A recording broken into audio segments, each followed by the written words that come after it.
नन्हे कोमल बच्चों को मांग रहे हो और वो भी राक्षस का वध करने के लिए, ये तो असंभव है, ये मैं नहीं दे सकता हूं आपको।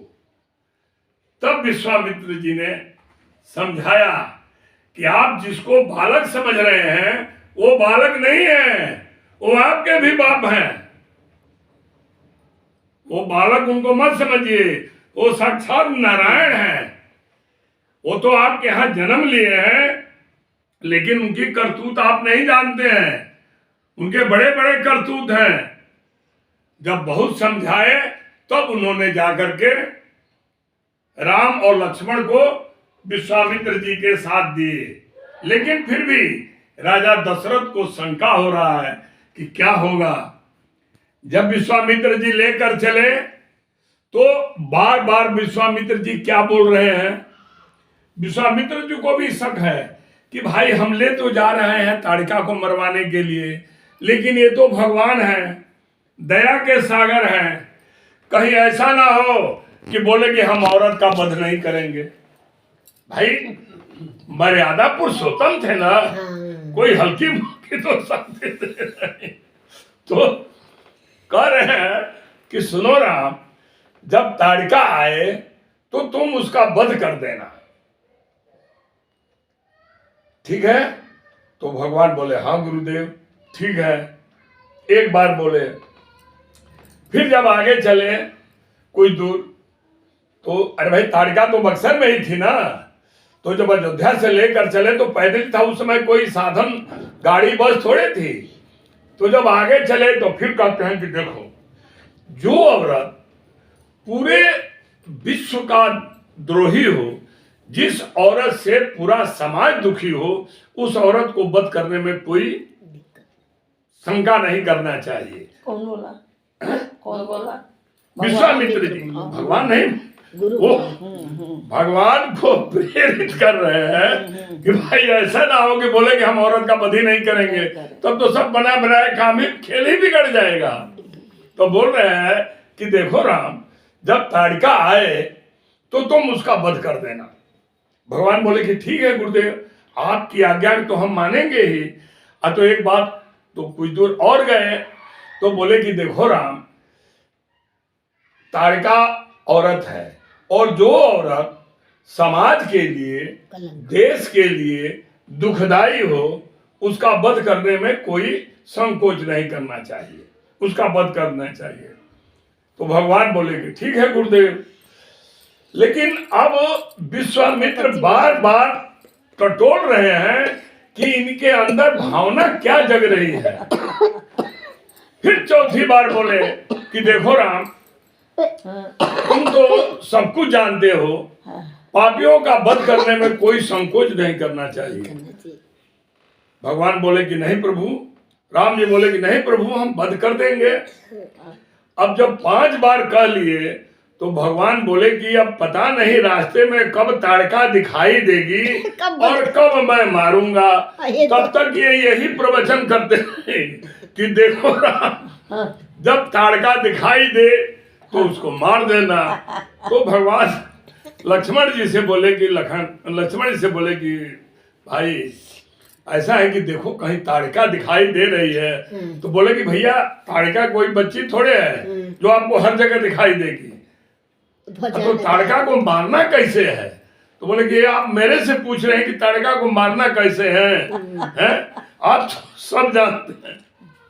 फिर आगे चल करके विश्वामित्र जी बोले कि देखो राम, ताड़िका जहां भी दिखाई दे ताड़िका को छूना नहीं है, क्योंकि हमारे जग में सबसे ज्यादा बाधा वही डालती है। भगवान बोले कि अब ऐसे काम नहीं चलेगा, अब ताड़िका को मैं कहां खोजने जाऊं। तो क्या किया भगवान ने, धनुष तो था ही, धनुष निकाले और उसका प्रत्यंचा को खींचे, जो डोरी होती है। तो जब प्रत्यंता बोले कि अब ताड़िका को खोजने की जरूरत नहीं है, अब ताड़िका को मार ही देना उचित है, क्योंकि जब तक मैं मारूंगा नहीं तब तक ये गुरु जी का प्रवचन खत्म नहीं होगा। तो कब तक मैं सुनता रहूंगा। अरे मैं कह दिया कि मैं ताड़िका को मार दूंगा, फिर भी इनको संतोष नहीं हो रहा है। पता नहीं मुझे क्या समझ रहे हैं। मैं तो राक्षसों को मारने के लिए ही आया हूँ, जन्म लिया हूँ, और फिर भी बोले कोई बात नहीं। फिर उन्होंने क्या किया, बोले कि अब ताड़का को मारना ही है तो पहले ताड़का तो कहाँ खोजूं। तो इसलिए उसने धनुष का प्रत्यंचा खींचे, और जैसे ही प्रत्यंचा खींचे तो उसमें से बहुत तेज आवाज हुआ। तो ताड़का सोई हुई थी, तो बोली कि अरे मेरे जंगल में आकर ये कौन है जो इतना घोर शब्द कर रहा है। तब उधर से ताड़का जो है अपना चिघाड़ती हुई चली। तो जब चिघाड़ती हुई चली तो ऐसा है कि जो गुरु होते हैं, चाहे माता पिता होते हैं, तो बच्चों को पहले किसी दैवी राक्षस के सामने, चाहे कोई ऐसी चीज है जो उससे खतरा हो, तो भगवान तो विश्वामित्र ने क्या किया, दोनों को, राम और लक्ष्मण को पीछे लिपटा लिए। डर जाएंगे देख के। हाँ, बोले कि ये डर जाएंगे। ताड़का तो भाई अपना भयंकर रूप करके आई थी, क्योंकि इन्होंने प्रत्यंचा खींच दिया था। जब छिपा लिए तो राम भी सोचते हैं कि चलो थोड़ी देर यही मजा ले लें हम लोग। क्यों, जब ये हमको छिपाना चाहते हैं तो हम और डर करके, अरे गुरु जी करके दोनों राम लक्ष्मण दोनों पांव पकड़ लिए विश्वामित्र जी का। विश्वामित्र जी बोले कि आप लोग डरो मत, जब डर जाओगे तो उसको वध कैसे करोगे। हैं? और उधर ताड़का जो है अपना विकराल रूप दे करके, आओ मैं खा जाऊंगी, मैं मार दूंगी। अरे तुम इनको लेकर आए हो, इन बच्चों को लेकर मेरा वध कराने के लिए आए हो, भी धनुष बाण लेकर के।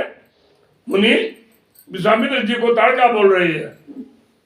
तब विश्वामित्र जी क्या बोले, कोई बात नहीं, ये देखने में बच्चे हैं लेकिन उनको तुम बच्चा मत समझो।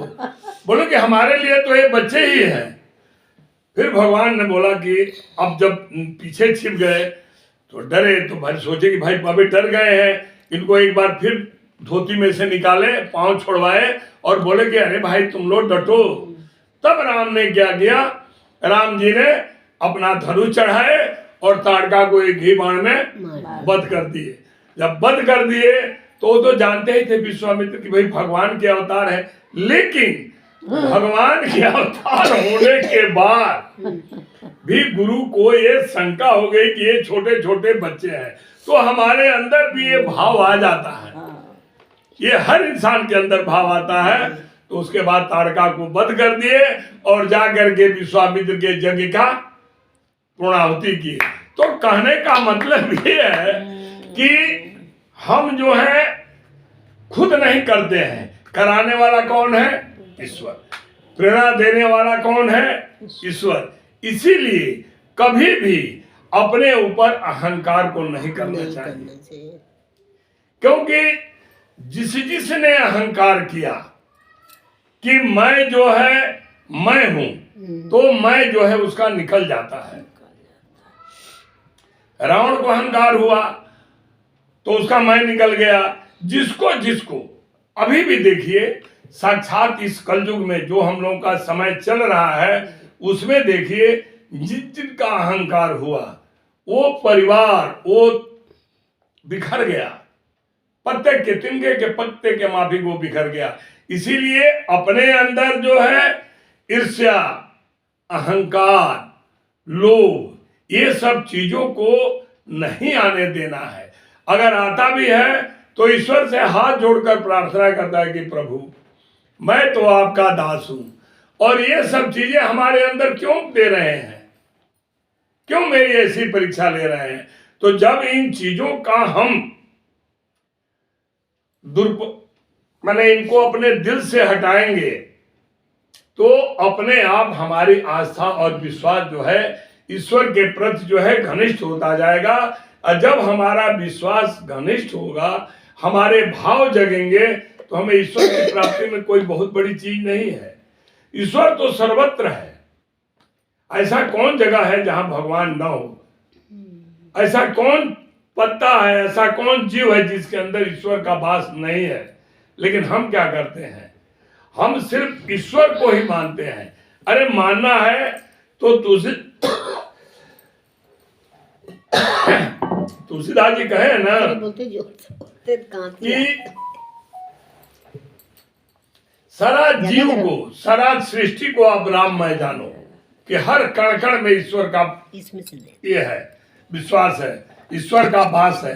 तो जब ऐसी भावना हमारे अंदर जगेगी ये भी तो मिला के लाए कि हर चीज में, अब हम करते क्या है कि हमारी इस कलयुग में बुद्धि इतनी स्वार्थी हो गई है। ये भी ज्यादा गर्म है का।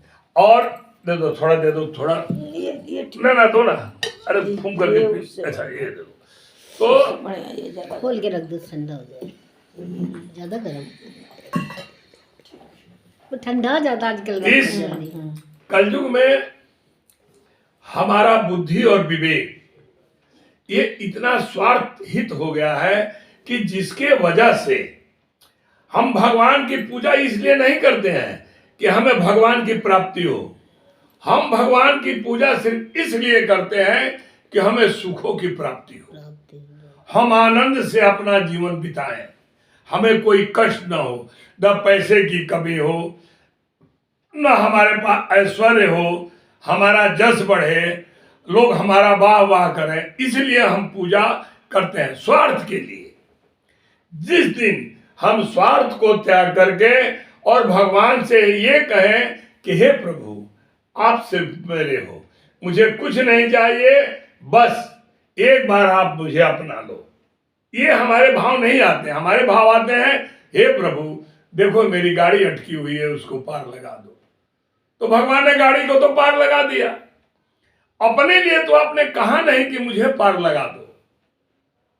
ये भाव हमारा नहीं आता है, और जब तक ये भाव नहीं आएगा तो हमारे पास कहां से भक्ति आएगी, कहां से हम सुविचार आएगा।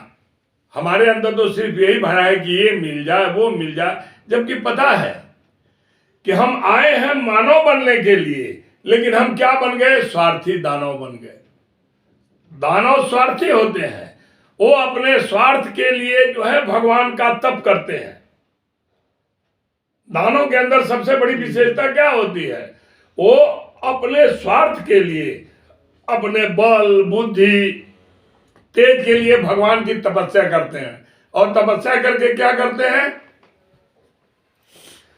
वरदान प्राप्त करते हैं, और उस वरदान का जो है नाजायज फायदा उठाते हैं। किसी को मार देना,